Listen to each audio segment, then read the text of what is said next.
마켓 쇼쇼쇼 1부의 마지막 코너 이지영의 넥스트 마켓으로 인사드립니다. 자, 오늘 우리 시장은 코스닥이 굉장히 강하죠. 시장이 생각보다 좋은 체력을 가지고 있고요. 또 특히나 이번 주 같은 경우에는 시장에 있는 다양한 일정들이 있기 때문에 추가적인 모멘텀까지도 체크해 보시면 좋으실 것 같습니다. 자, 오늘은 또 이번 주 일정 살펴보시고요. 추가적으로 또 암호화폐 시장 이야기까지도 저와 함께 나눠보시면 되겠습니다. 자, 우선 오늘과 내일의 일정들부터 체크해 보면서요. 시장의 다양한 모멘텀들 살펴보겠습니다. 월요일 오늘입니다. 일본의 4분기 GDP가 발표가 됐는데요. 3분기 연속 성장성을 나타냈다라는 발표가 방금 전에 났습니다. 관련해서 일본 증시 체크를 해보시고요.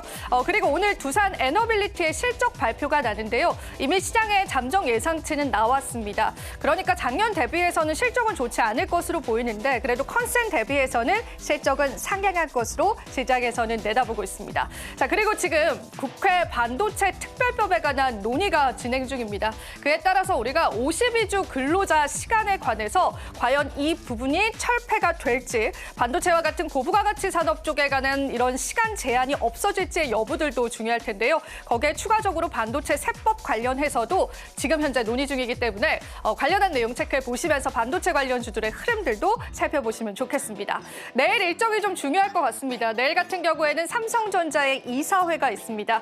경영진이 본격적으로 재편될 예정인데요. 얼마 전에 이재용 회장이 2심에서 무죄를 선고받고 삼성전자의 리더십 그리고 추가적으로 경영진에 관해서 시장에 많은 기대감이 있습니다. 어떤 내용일지 자세히 한번 살펴보시고요.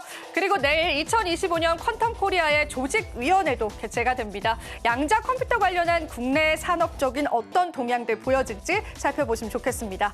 자, 앞서서 말씀드린 삼성전자 이사회 자세히 한번 뜯어보도록 할까요? 어떤 내용들이 일어날지 저와 함께 그 예상치들, 예상의 시나리오들 살펴보겠습니다.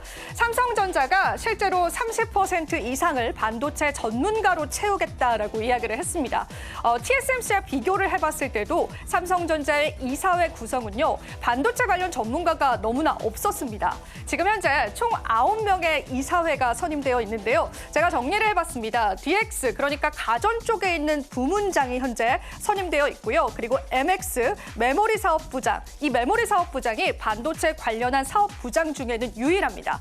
그리고 추가적으로 금융나눔재단과 또 기타 사회이사들 총 9명으로 구성이 되어 있는데요. 이 중에 2개의 자리가 공석이 납니다. 보시는 바와 같이 메모리 사업부장과 금융나눔재단 이사장의 자리가 퇴임 예정이기 때문에 이 부분을 추나 순임 예정인 DS 부문장과 또 파운드리 부분의 기술 최고 책임자 그리고 추가적으로 반도체 학계 전문가로 채우겠다라는 삼성전자 측의 발표가 있었습니다.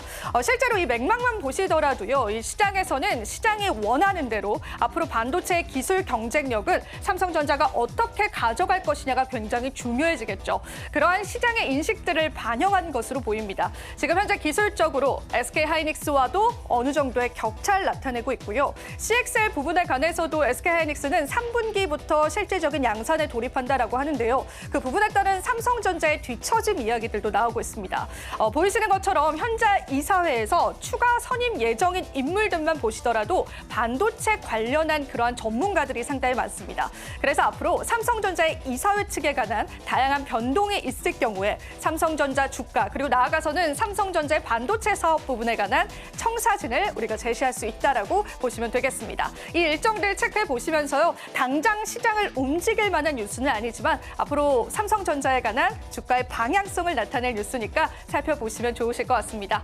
자, 그렇다면 암호화폐 뉴스로 한번 넘어가 보겠습니다. 우선 첫 번째로 제가 하나의 문서를 좀 보여드릴까 합니다.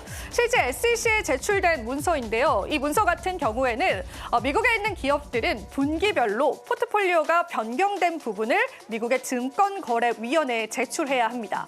그런데 이 문서는 어느 은행의 문서인지 혹시 아시나요? 우리도 잘 알고 있는 골드만삭스가 제출한 문서입니다. 그런데 골드만삭스가 제출한 문서에 이더리움에 관한 ETF가 추가됐다는 소식이 나왔습니다. 피델리티가 현재 운용을 하고 있는 이더리움에 관한 ETF가 지금 현재 SEC에 제출된 문서에 추가된 것으로 확인이 되고 있습니다. 보시는 바와 같이 다양한 자산군에 현재 포트폴리오를 포함하고 있지만 그중에 이더리움에 관한 증감세가 가장 컸다라고 보시면 되겠습니다. 자, 이러한 뉴스들 우리가 시장에서 어떻게 해석을 해봐야 할지 저와 함께 살펴보실 텐데요. 일단 골드만삭스가 선택한 이더리움의 양은요, 큰 폭으로 증가했습니다. 그 물량이 무려 2000%나 증가했다라고 합니다. 6,000주였는데요. 그게 13만 주까지 늘어섰습니다. 실제로 이번에 SEC의 다양한 보고서들을 집계한 결과요, 기업들 그리고 기관들이 비트코인과 이더리움을 선택한 비율에 관한 변동이 있었습니다.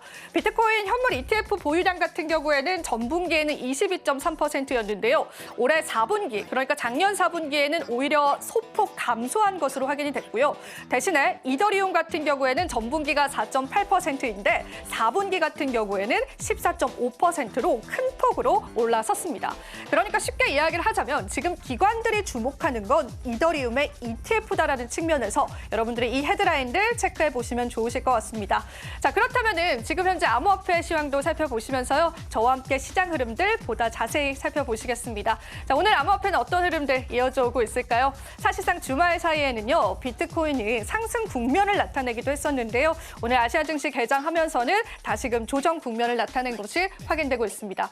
1억 3,800만 달러 선을 비트코인이 현재 나타내고 있고요. 이더리움 같은 경우에는 384만 원을 나타내고 있습니다. 자, 이더리움 쪽으로에 관한 다양한 이슈들이 있었죠. 골드만삭스가 선택했었던 ETF에 관한 이슈도 있었고요. 트럼프 재단 그리고 트럼프 일가 쪽에서 이더리움을 계속 매집하고 있다라는 소식들도 나와주고 있습니다. 그 부분에 따른 시장의 변동성들도 우리가 체크해 보시면 좋겠습니다.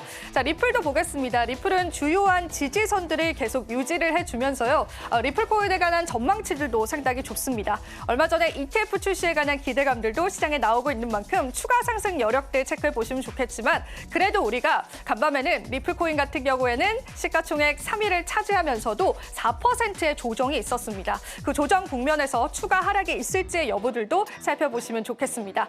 자, 그리고 테더 코인에 관한 시장의 다양한 분석들이 있는데요.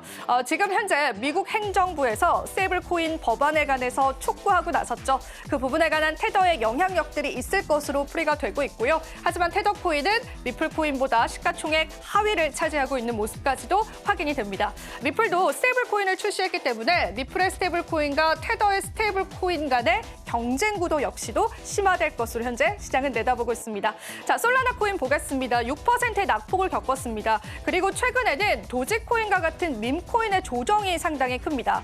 여기서 번외로 트럼프 코인은 업비트에 상장이 되면서 15%의 급등 양상을 보여주기도 했었는데요. 현재 도지코인 같은 경우에는 하락세를 겪으면서 솔라나를 기반으로 한 도지코인의 하락이 컸기 때문에 솔라나 코인 역시도 하락 국면을 나타내고 있다고 보시면 되겠습니다. 자, 도지코인뿐만 아니라 시바이노 그리고 페페코인 역시도 시장에서는 하락하고 있고요. 간밤 그리고 주말 사이에 유일하게 상승했었던 밈코인은 트럼프 밈코인이었다라고 보시면 되겠습니다. 자, 오늘 트럼코인은 그나마 1.7% 상승을 해주면서 시장에서 어느 정도의 지지선을 유지해주고 있다라고 보시면 되겠습니다. 전반적인 시장의 마켓캡은요, 주말 사이에는 올랐는데요. 24시간 기준으로는 또 한 번의 하락 국면을 나타내면서 조정을 나타냈다라고 보셔도 될 것 같습니다. 자, 이렇게 해서 저와 함께 암호화폐 시황과 함께 우리 시장의 중요한 일정들, 그에 따른 시장의 변화들 먼저 체크해봤습니다.